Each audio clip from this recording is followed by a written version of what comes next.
All right. Thank you very much. Thank you for being here. Working? Thanks to the organizers of the event, and also thanks to some of you who have taken a detour in your day to be here. We're going to start by a poll. So I want you to take out your cell phones. So usually you have to, I'm going to talk into this. That one. Yeah. Usually you have to put away your cell phone, but this time we're going to use them. So this is a poll where you get to vote on this. So many people, including educated people, smoke even though they know it's harmful. Is this rational? Okay, now here's a question that I have. I want some participants actually to answer. How do you make sense of this? How do you make sense of the fact that many people smoke even though they know it's harmful to them? Can you give me some explanation? Anyone, can you give me some explanation for this decision? Cognitive dissonance. Cognitive dissonance, what is that? You can rationalize anything to align it with your values and your behaviors.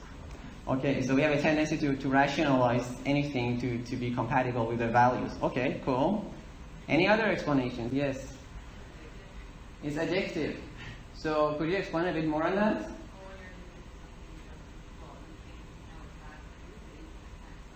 You can't stop. Right. Any others? Yes. Another thing is so wonderful, and it releases stress, and he says you're all going to die anyway. Right. Okay, cool. So I like that. It relieves stress, so it's a method of coping with stress, and it's wonderful. So there is a pleasure to it. Some people derive pleasure from it. I want you to keep these answers in mind because we're going to need them later. Let's move on to another poll. So this time you have to text something. What is the first thing that comes to your mind when you hear the word rational?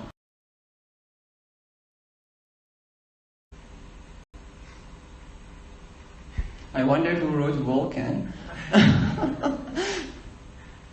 Alisa. Okay.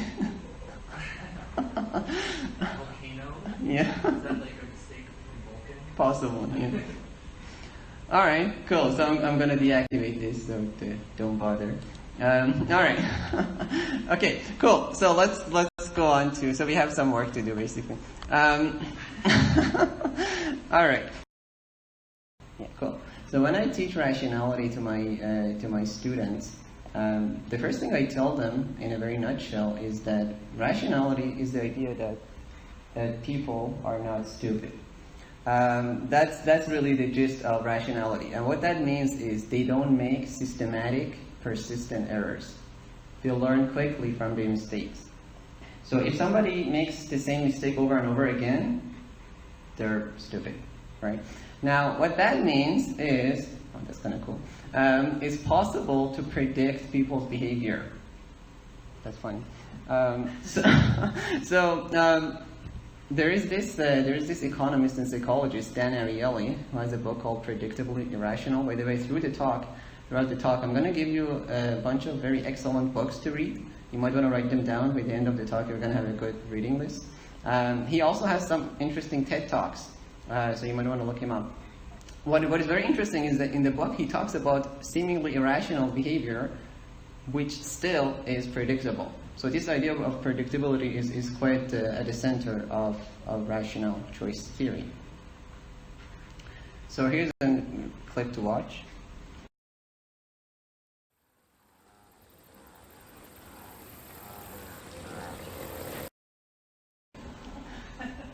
That cow's stupid.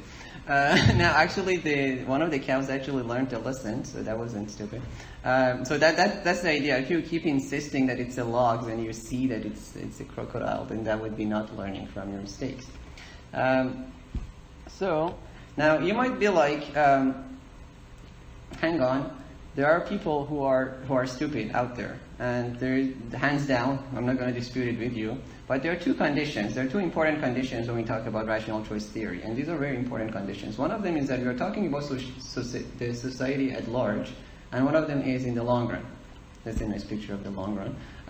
So you can fool some of the people all of the time, and all of the people some of the time, but you cannot fool all of the people all of the time. This is a very good way of capturing what rationality is with its two conditions. Okay, so not all of the people all of the time, but it's possible to have exceptions. So what I would like to emphasize here is that rationality is not about individuals. It's about looking at the society at large in the long run. Okay. Now, whether Abraham Lincoln really said this quote or not, I don't know, because Abraham Lincoln is kind of like a lender of last resort for citations. So a lot of things are attributed to him. The upshot of rationality is this idea of predictability. That's really what it is. So when we say people are rational, all we're saying is that they're predictable. Okay, and how they are predictable is that they seek to maximize their utility, which is to say they maximize their satisfaction. Okay, so one thing to note here is that when we say something is rational, this is not a value judgment. This is not about good or bad. This is not about right and wrong. All it says is it's predictable. It's just descriptive. Okay, so if you want to use Aristotle's terminology, this is practical reasoning, not theoretical reasoning. We're not saying that people are Einsteins. That would be theoretical reasoning. It's just a means of achieving the ends of maximizing your utility. Generally speaking, economics is not really concerned with ethical values. Sometimes when my students come to my class, I kind of joke with them and I say that leave your morality outside the door. So economics is not really concerned with that. It's just beyond the scope of economics. What we do is that we want to see how people behave, okay, without any moral valuation. Okay, so let's look at an example. So let's consider two stocks which cost 100 each. So stock A is $100 this year, but next year it's going to be 140, with a chance of 10%. And with a chance of 90%, it stays at 100. And stock B, with a chance of 10%, is going to be 120, and with a chance of 90, it's going to be 100. So let's go to our poll. So I want you to vote on this.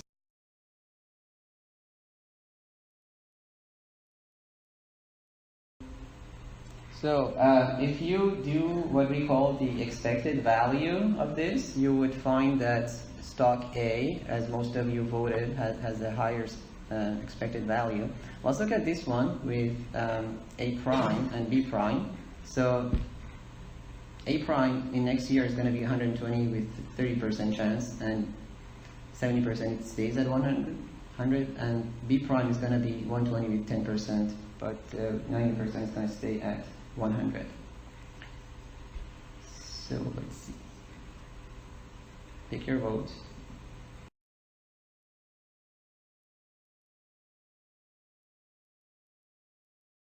So again, stock A prime is the one that has a higher expected value. So if you want to put it mathematically in terms of maximizing our utility, what it means is that we would go for the highest return or the lowest risk, or both. Okay, so that's pretty much how it translates into investment. Let's have another poll. This one's going to be more interesting. Right here. All right. So, which of the following do you think is an irrational choice? Now, when you vote on this, I want you to keep in mind those two conditions that we talked about. The idea of society at large, something that's done by the society at large, and in the long run. Okay. So, keeping those two conditions in mind, which of the following do you think is an irrational choice? So you can vote A, B, C, D, or E.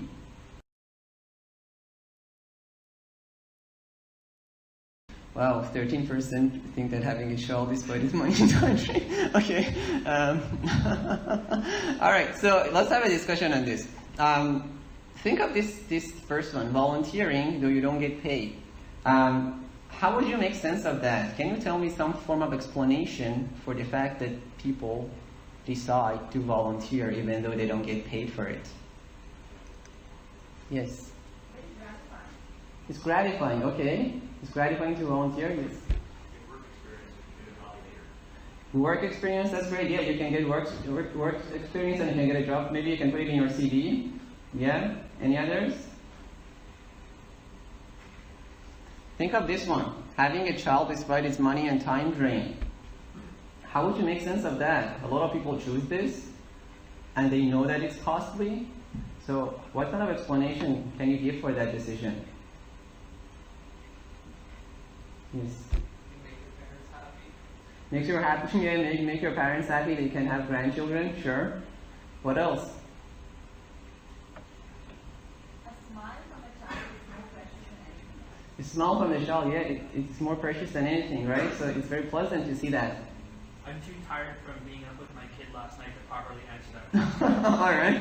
I think maybe you're one of those 13%. Yeah. Alright. Any other explanations? So I think the idea of the satisfaction itself is quite strong. What about this one? Helping beggars in the metro stations or in the malls.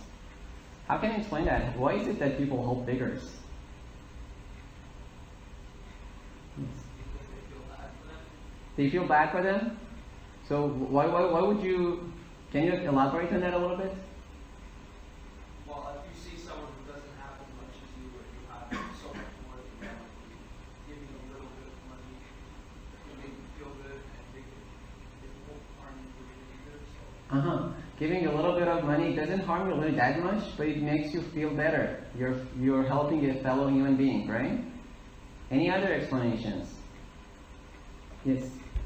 I often feel that there is an inequitable way that society is governed sometimes, and I feel like whenever I look at people who are begging, I'm thinking like, what have we done which is wrong, which has led to something.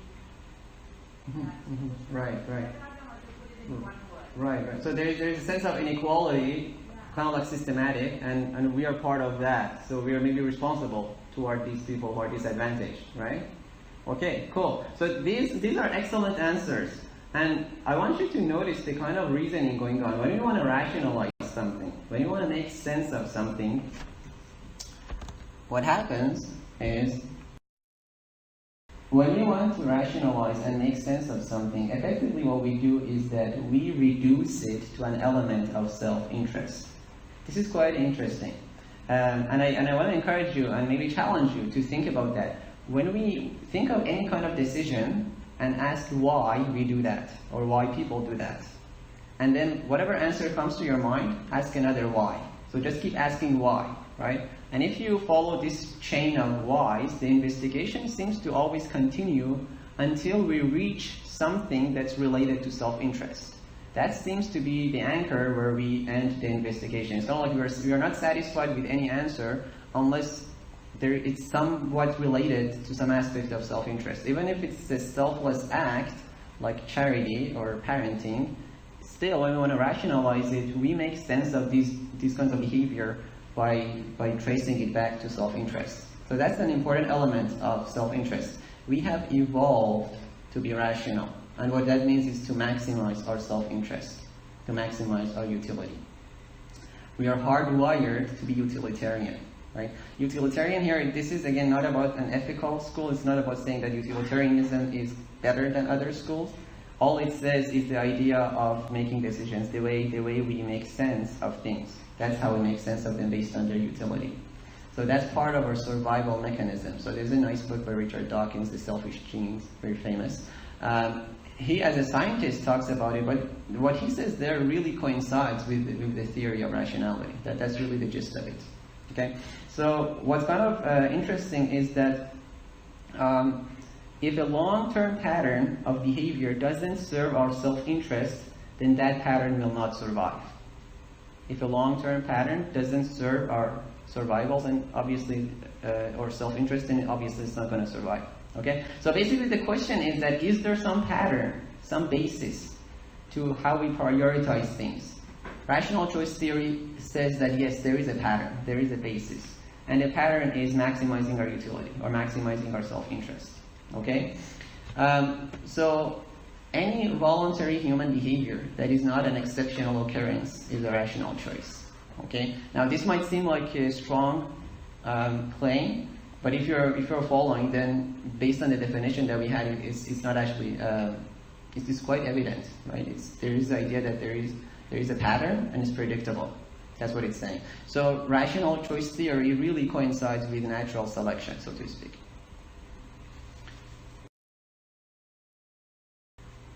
Now, you might be like, okay, fine, that's kind of cool. You might be like, a lot of things that you're saying is kind of evident. Okay, there's a pattern, it's predictable, big deal, what's all the fuss about? Well, there are some implications which are important. So we're going to talk about some of the implications of rational choice theory.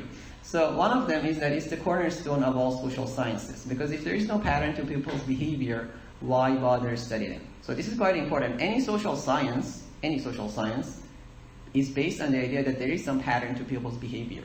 If there is no pattern, you cannot have any science to begin with. So rationality is very evident, it's self-evident, but we need it in order to have any kind of social science. So that's kind of why economists insist on it so much. Another implication is not to look down upon any belief or practice that has been present among other communities. Now I want to point out, this is not the common tolerance lecture which you get all the time nowadays. This is a direct consequence of rational choice theory. Okay, so that's what we're talking about. It's not moral and it's not legal. It's just about the fact that that people have this pattern of maximizing their self-interest. So think of these examples. These are quite interesting. Superstitions, astrology, alchemy, human sacrifice, and slavery. These are things. I intentionally pick things that we don't approve of. Right? These are things that we don't practice, but they have been practiced on large scale for millennia. Now the question is, how do we make sense of that? We cannot say that the people who used to do that were stupid. There were the scientists of the time who were doing this. There were the scientists who believed in astrology, right? So we have to be careful about how we make sense of it. So we have a dilemma here. On the one hand, we don't approve of these. On the other hand, we don't know how to make sense of those people who were intelligent, who were not any less intelligent than us, but they did believe in these things. So we have a problem. We have to make sense of this. Don't curse the fruit, look at the root. What does that mean? Consider these two statements. The product of people's thinking is logical. Their thinking process is logical. Rational choice theory doesn't say the first one. It says the second one. What does that mean? Imagine yourself as a factory. Every human being is a factory. What we produce is decisions. Our input is information. So we receive some information, we process that, and we make decisions. The processing is rational. And the processing of pretty much all human beings based on our evolution is comparable. Okay? Now, if you have a factory which is giving out garbage, it doesn't mean that the factory itself is garbage. Look at the inputs. Maybe the inputs that they're getting is garbage. So those people who believed in astrology and alchemy, it was because that was the science of their time. We don't believe in it because it's not the science of our time. For the same reason, a lot of things, a lot of the values and facts that we take for granted that are obvious to us, even moral values, we cannot be sure that at 200 years from now, they're going to still be as valued by the society. Just like 200 years before, they weren't. Right? So this creates a lot of compassion, a lot of openness, because then you're not so attached to the things that we hold, even though they are kind of obvious to us. Third, no paternalism. And that would be government intervention in the free choice of individuals to protect them against their own folly. Right? So what that means is that the best person to make a decision is the one who will meet its consequences. Okay? And I want to emphasize that the best person to make a decision is the one who will make its consequences. I'm going to come back to this because this is important. So these two, the second and third implications basically amount to tolerance and freedom, which are two of our main values. And they come not from a legal or ethical point of view. It's not about human rights. It's really a direct consequence of rational choice theory. Now, if you think of tolerance and you develop it a little bit further, what you get is compassion. That's just the next level of that. And that comes from rational choice theory. So how valuable that is, you need to have a root for it, and rationality can be a root for it. Is there something more advanced than compassion? I would say it's oneness. And this also comes directly from rational choice theory, because the idea is that your processor is pretty much the same as the processor of anyone else. And if you just keep that in mind when you deal with anyone, that you have the same processor, you have the same factory, then you have good grounds for practicing oneness. Okay, it might need a little bit of practice, but it's doable, right? So if you trace it to the roots, you'll see that we share so many genes that our differences are only on the surface.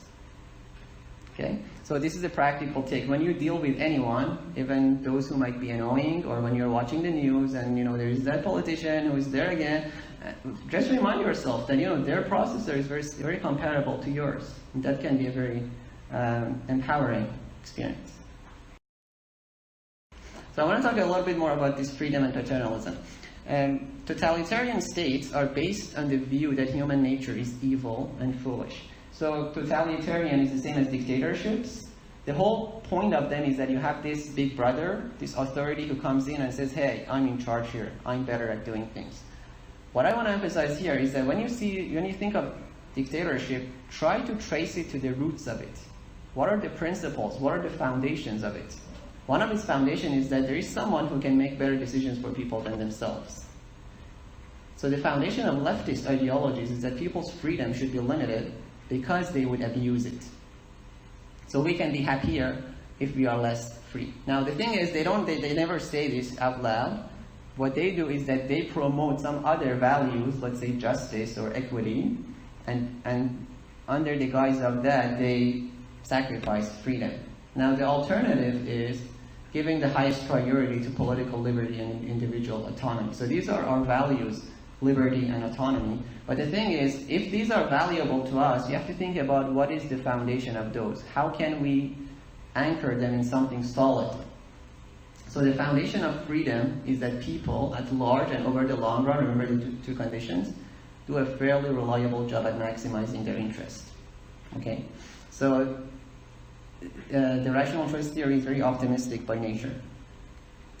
So what it means is hands off, basically. I wanted to make a poll and say, what other word can you put instead of hands, but I didn't put that poll. Yeah. So giving someone the freedom to choose is giving them responsibility, which means incentive to make the best choice. So the reason why freedom can be a high priority is that freedom comes with responsibility. And this is something that I want to emphasize. Freedom and responsibility are two sides of the same coin.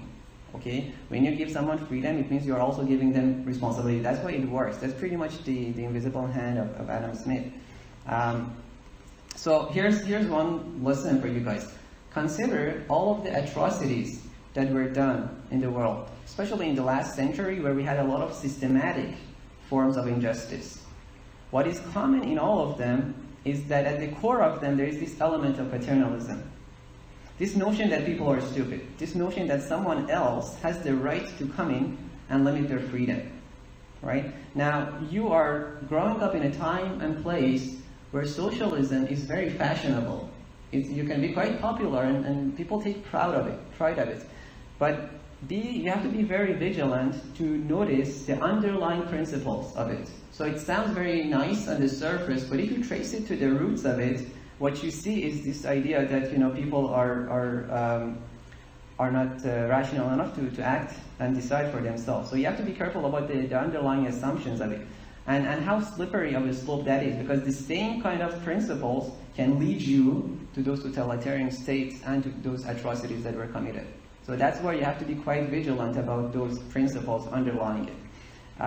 When paternalism is so commonly taken for granted, it takes a lot of awareness to question it and to think otherwise. But that's part of your job, to question and to think about alternatives. So now here we have an oxymoron, rational ignorance. So this is another poll. What is a case where it is rational to remain ignorant about something? So you can text your answer to this. 1 word, 2 words. All right.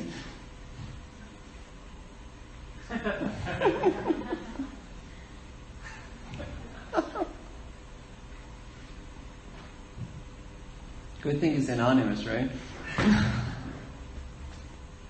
Life.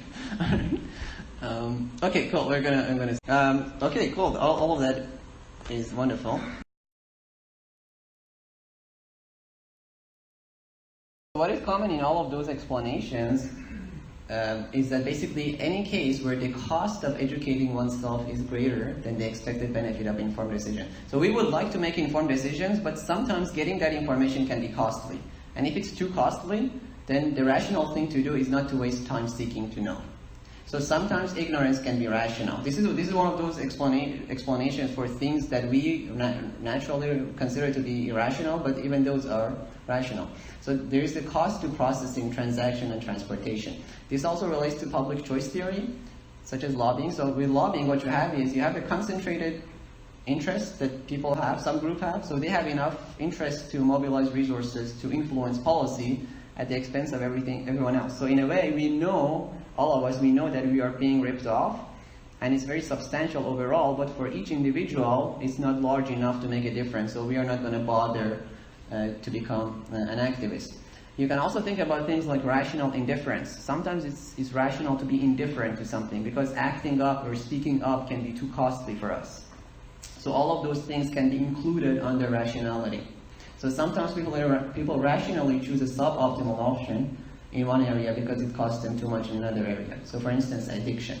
So addiction is very interesting because you're dealing with instant gratification with later repercussions. So think of two people, one of them smokes, the other one doesn't smoke. Both of them are maximizing their utility. Both of them are maximizing their satisfaction. The difference is the weight that they attach to the present versus the future. That's the way you can make sense of that. So that's basically myopia, giving a greater weight to one's short-term pleasure than one's long-term interest, right? So both of them are rational, the difference is the weight. The good news is that we can change these weights. So rehab programs, pretty much what they do is they try to change the weights that people assign so that they're not so impulsive, that they're not so short-sighted. And that could be a distinction between a child and adult. So you might have heard of this marshmallow experiment. So basically they get a child, they put it in a room with a marshmallow, and they say, don't eat this for 20 minutes, and I'm going to give you another one. So it's a good way of torturing a child under the name of science. Yeah, so now the thing, I have problems with that experiment because I think it's flawed, but it really tries to look at this short-sighted versus far-sighted thing. So when somebody's called immature, sometimes it's just an insult, but if you want to have a good solid definition of maturity means being able to see long-term consequences of events. Okay? So this is a good foundation for making sense of a lot of things. So before talking about this is good homework for you. Take a minute to think about this yardstick. To what extent are you motivated by immediate pleasures, and to what extent do you tend to postpone it for something later? That would be a good homework for all of us. Now, this is another oxymoron, rational responsibility. So there is this tiny country in Europe called Denmark, and it's famous by a number of heroes, like Hamlet, who didn't exist, and by Søren Kierkegaard. He lived 42 years, and he produced an amazing amount, quality and quantity of works. And he was a bachelor with one child, called Existentialism. So he talks about this concept of angst, which is feeling freedom in the face of indefinite choices. It's existential anxiety. So this is something that's tied to our existence. We are condemned to be free, as Sartre said. And you can think of it as the paradox of choice. So the idea of the paradox of choice, as Barry Short talks about, is this idea that having more choice doesn't really make us happier, necessarily. A lot of times it just creates more confusion and frustration and hesitation. It actually reduces our satisfaction, and later on regret.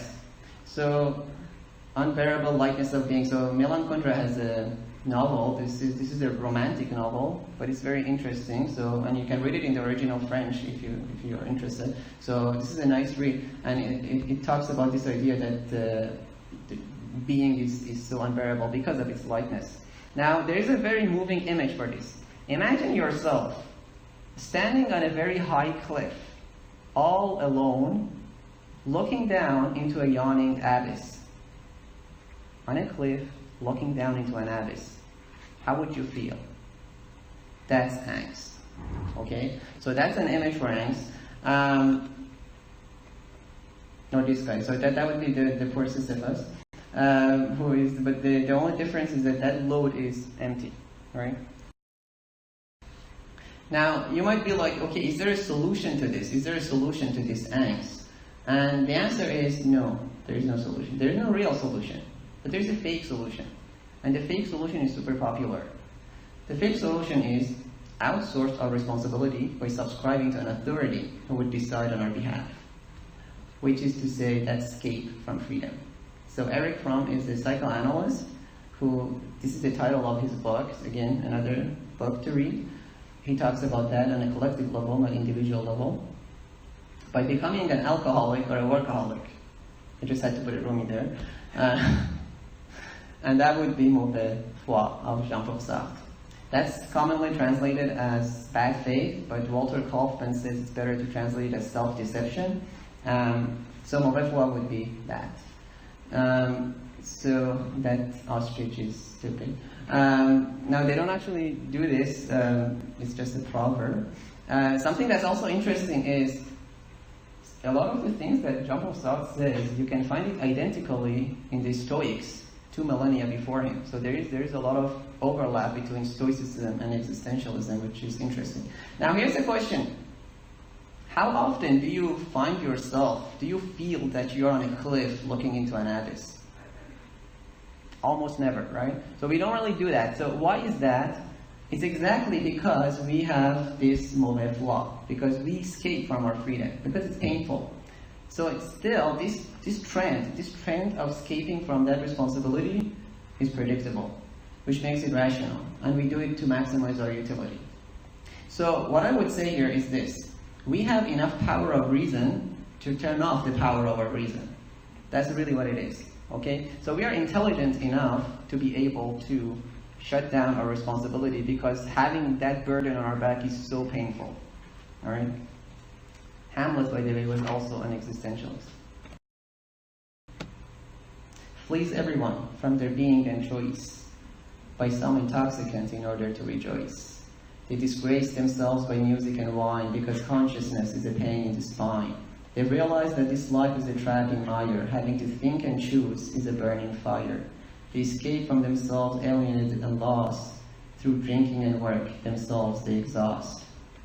So all of our life is a flight, a series of transitions from one addiction to another.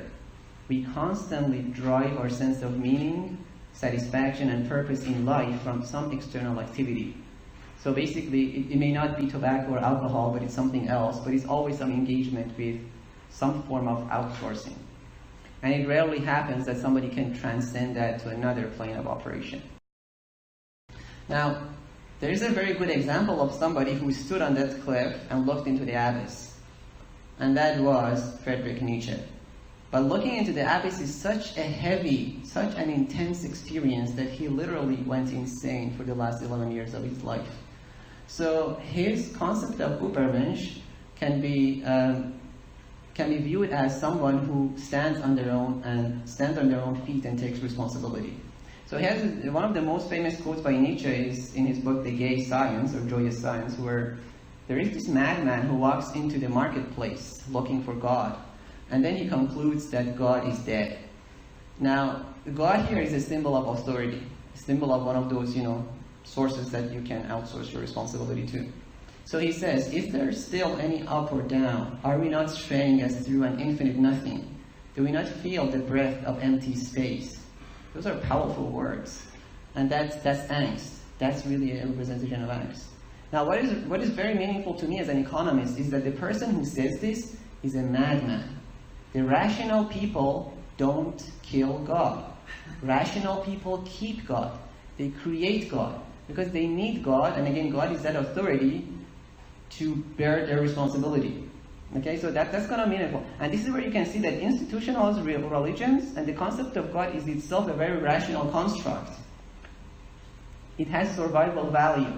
So in economics, we also tend to look at religion with the eye of supply and demand. The reason why religions are so popular is because they have been able to respond to a very strong demand.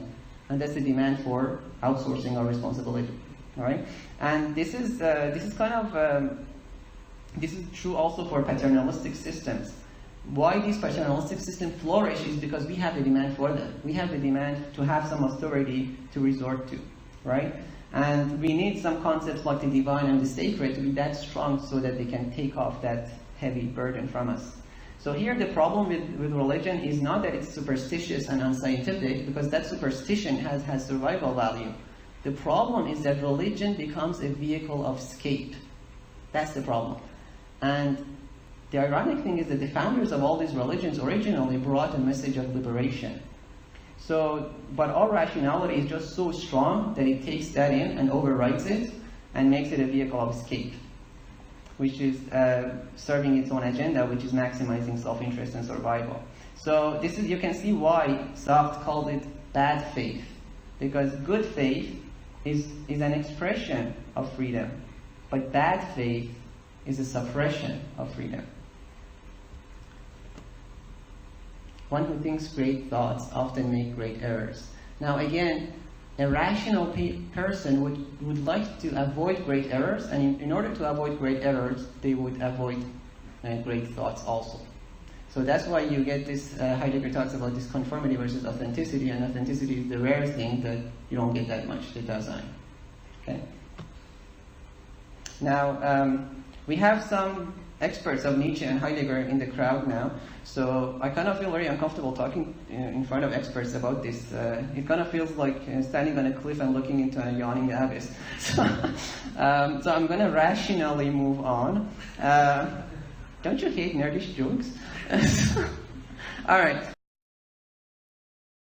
All right, so Richard Thaler, he won the Nobel Prize in economics 2 years ago on the topic of rationality or irrationality. Those are two of his books which are interesting. So he wrote in an article in 2015 that when his class average was 72%, students complained. When it was 70% but marked out of 137, then nobody complained.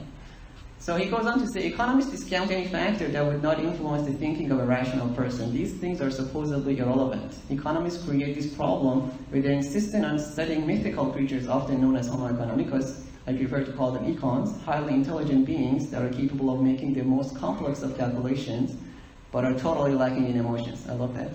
Think of Mr. Spock in Star Trek. In a world of econs, many things would in fact be irrelevant. Now, what I would say, Richard Thaler has a different definition of rationality than what I offered you. What I would say to him is that people may not make calculated decisions due to the high cost of calculation. So this is a form of rational ignorance. So those students who don't complain, because figuring out those percentages is also costly. That's also a resource which is limited. So let's watch a couple of clips here. Well, Mr. Spock, they didn't stay frightened very long, did they? Most illogical reaction. When we demonstrated our superior weapons, they should have fled. You mean they should have respected us? Of course. Mr. Spock, respect is a rational process. Did it ever occur to you they might react emotionally? With anger? Doctor, I'm not responsible for their unpredictability. They were perfectly predictable to anyone with feeling. You might as well admit it, Mr. Spock. Your precious logic brought them down on us. What's quite interesting is they talk about predictability. I don't know when they made this, there's a lot of insight in that, the predictability and logic.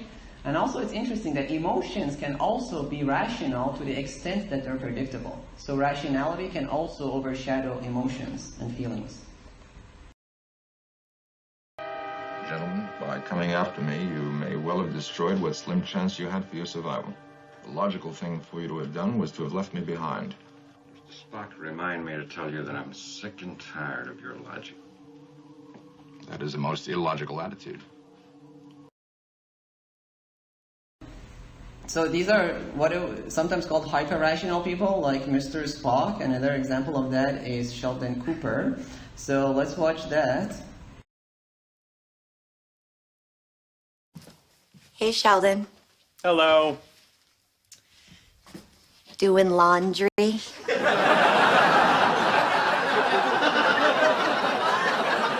Of course I'm doing laundry. Saturday night is laundry night, and I'm in a laundry room, so I believe your inference is justified. All right. Let me embarrass myself a little bit here, if I haven't already. So once we had a family conversation about this show, and some of my siblings told me that, there's this guy Sheldon who's really like you.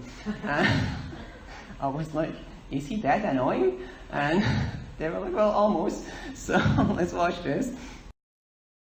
Have you ever thought about why Arthur didn't want you to read his paper? Yes, I have. And my only conclusion is the prescription he was picking up the other day was for cuckoo pills. Maybe he found you a bit much. That's kind of a stretch. Look, when it comes to social skills, I've mastered the big three. There's the coy smile. There's the friendly chuckle. There's the vocalization of sympathy. Aww. That last one's tricky. I'm still working on it. Well, from what I saw the other day, I could understand why he and some people might find you... What? Doesn't matter. No, go ahead, say it. I know what it is. I've heard it my whole life. The word's annoying. You go ahead, say it. Say it.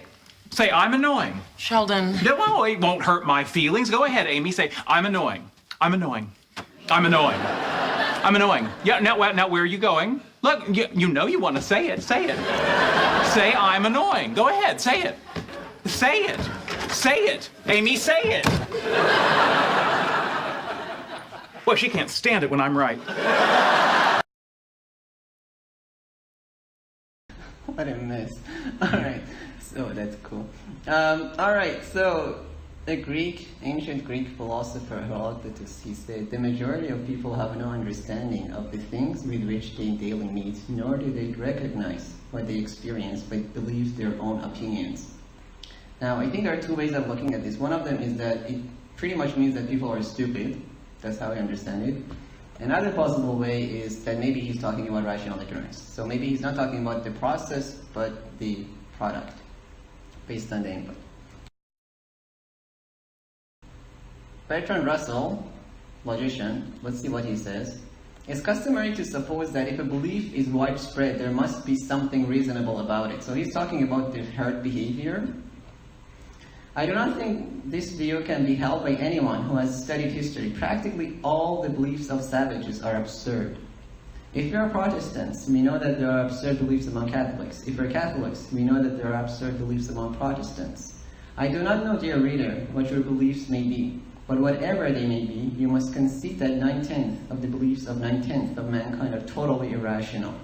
Now, what I want to point out is when you see quotes like this, these are based on a different definition of rationality than what I offered you, okay? Now, what I also want to add to Bertrand Russell is that, yeah, there is this distinction between quality and quantity, but the idea is that if we define truth based on its evolutionary value, based on a survival value, then quantity could also be an element, could have some weight when it comes to talking about truth. So it's not always about herd behavior. It's a little bit more nuanced than that. Let's have a thought experiment. So this is by David Friedman. He's a physicist. He never took an economics course officially, but being the son of Rosa and Milton Friedman, my heroes, he is an economist by birth, I guess. So this is very interesting. You are one of a line of men on foot with spears, being charged by a mass of men on horseback, also with spears. So you are one of the people on foot. If you all stand, you will probably break their charge and only a few of you will die. If you run, most of you will be ridden down and killed. Okay? So what we're going to do is we're going to have another vote on that.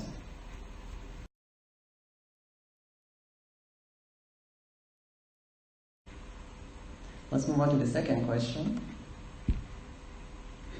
A rational soldier. This is about an individual rational soldier would stand and fight. True or false? So again, text either A or B.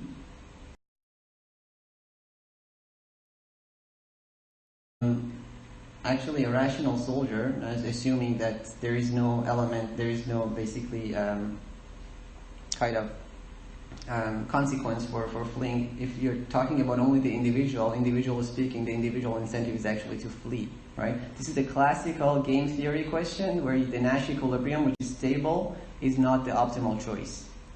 Let's have another voter, and we're going to come back to this later. Rather an intelligent enemy than a foolish friend. Now, which one would you prefer? Let's say you have no choice but to have one of these. You have to choose either an intelligent enemy or a foolish friend.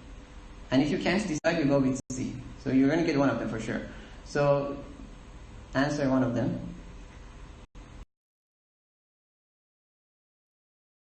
Wow.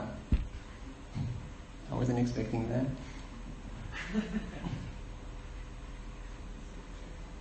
What do you think an economist would choose? Worko, what do you think? B? Okay. James? A? I would go with A. But it's good, it's interesting. Okay. One of the examples where things can seem irrational is when you have the individual benefit and the collective benefit clashing with each other, right? So when there's a clash of that, then there can be a problem. So this is what's called smart for one, dumb for all. So Robert Frank is an economist at Cornell. This book is amazing, Lottery Fever. The library has it. I ordered it for you, so go get it and read it. Basically, one of the similar things is littering. So that's where the private cost is less than the social cost. This is a classical example of what we call externality, a negative externality. But the thing is, even that is predictable. It's predictable that people are going to throw more trash in the street than in their own homes, because the social cost is higher than the private cost in the streets, but not at their home. They have a high private cost. And the solution economically is to internalize the extra cost so that each individual will face the full consequences of their decisions. So for instance, a carbon tax. So this is about pollution. Pollution is a cost to the society. The solution to that would be internalizing it through a tax. So that could be an argument. And you can come up with other forms of non-economic solutions like social cohesion. So if you have the army on foot, if there is social cohesion between them or some other forms of commitment, then they could stand and fight. So rather an intelligent enemy than a foolish friend, or a wise enemy is better than a foolish friend. The reason why it's said is that when dealing with others, it's better to assume that they're rational because that's predictable. So the problem is that if even your enemy, you're better off if your enemy is rational, because if your enemy is irrational, it means that they're unpredictable. So you're really out of luck. So it's better to have a rational enemy actually than to have an irrational enemy. And your friend also, if they're irrational, then you cannot predict, so they could actually put you in a mess. This is wrapping up. There are two elements of rationality. One is predictability, one is maximizing self-interest. The first one is pretty fine, it's not a big claim, but the second one could be questionable, because sometimes it seems like we make decisions that are not really in our best interest.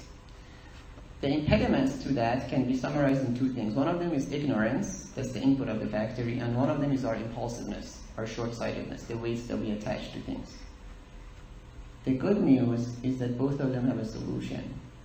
So with ignorance, you educate yourself. So the input of your rational machine, you can always improve that.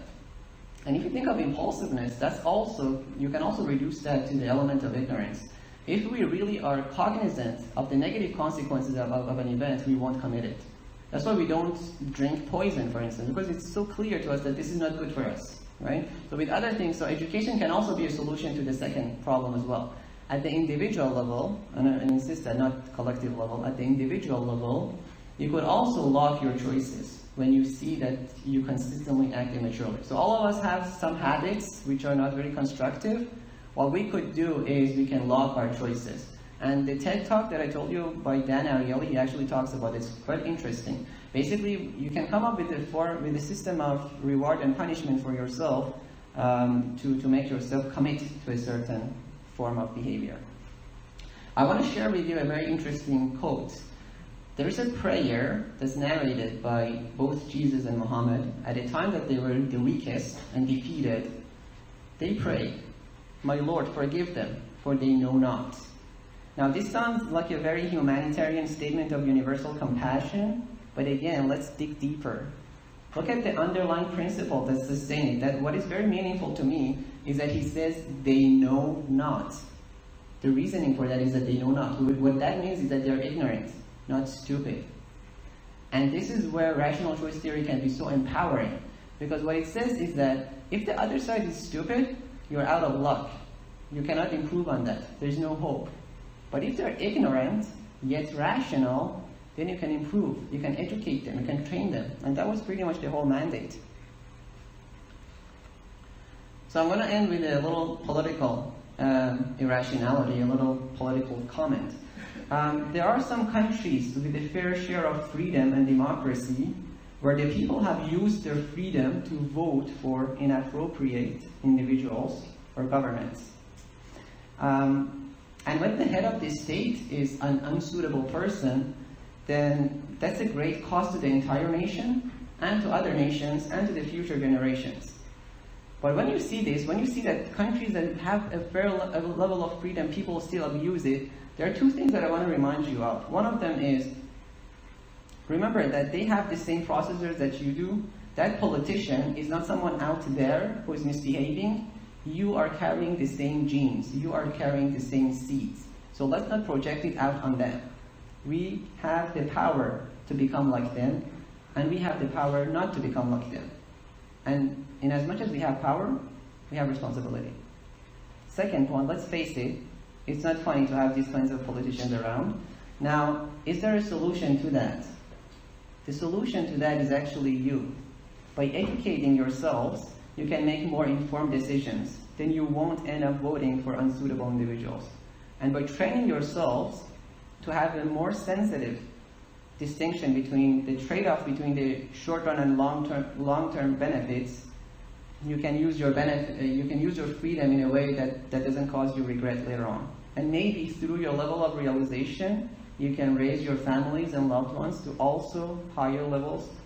Basically, you don't need to go out there to save the world. Save yourself. Thank you.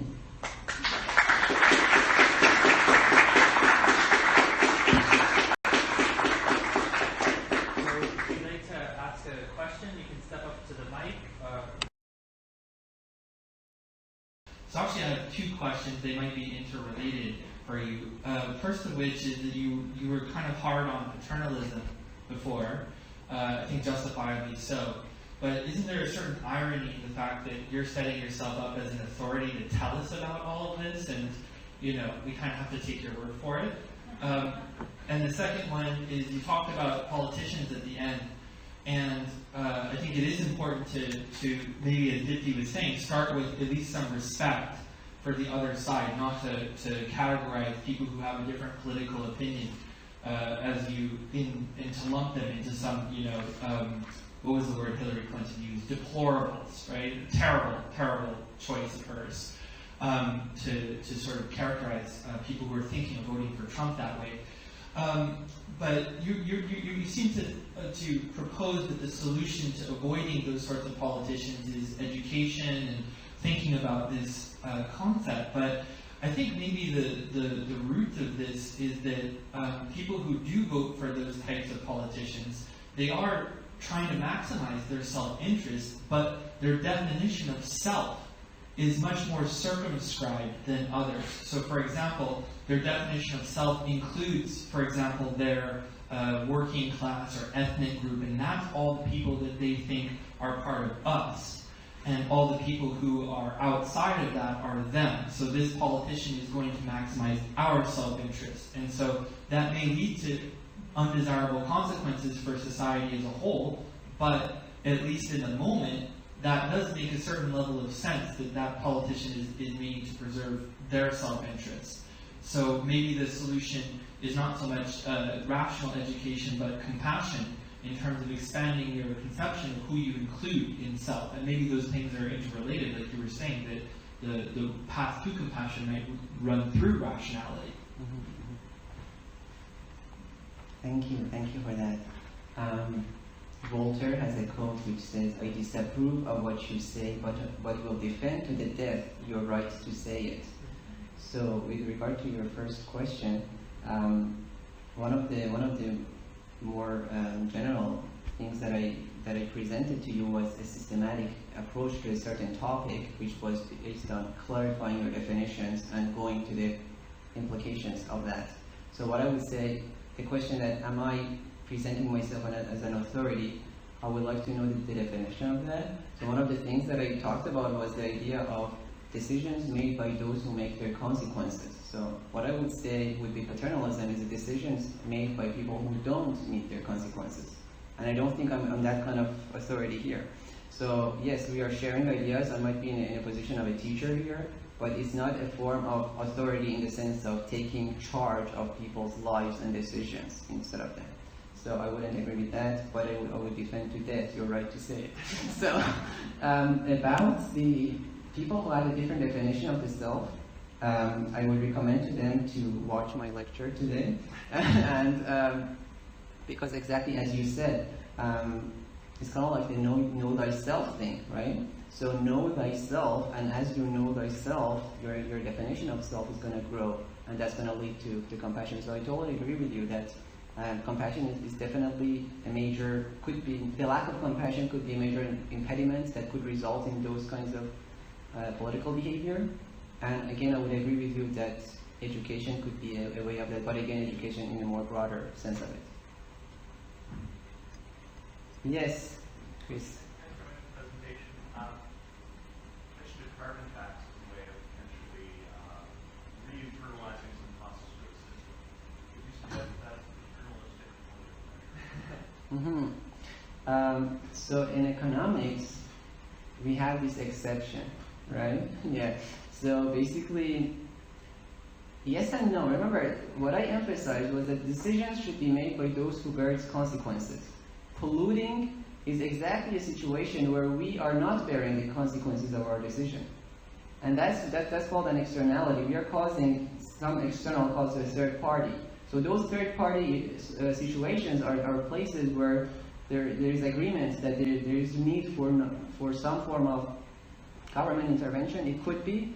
But what I would emphasize is the market solution. So a market solution effectively is the idea that it's catered toward the incentives of the people and the incentives which are based on self-interest. So yes, you could have some form of a carbon tax. The carbon tax is actually a good way of internalizing because it still respects the freedom of choice of the people. It does create some restraint on it, but it's done in a way of aligning the private cost with the social cost. And usually the funds for that can be used for. But I agree with you. I mean, I would say that there are definitely smarter ways that can be developed that respect freedom more. So a carbon tax may not be an ideal solution, but this is what we have gone so far in terms of being practically feasible. So, very quickly, the last question, yes? Okay. Well, it's going to be a quick one. So, towards the end, you said that we should just focus on ourselves. Now, a lot of us look to beings like Buddha, who journeyed to dissolve his self. So my question to you is, would you consider Buddha to be a rational person? Was he maximizing his self-interest? And at the end of that, isn't the point to dissolve the self? I would consider Buddha to be more on the side of Übermensch, and Übermensch is not rational. So I wouldn't consider a society full of Buddhas will be very different from our current society.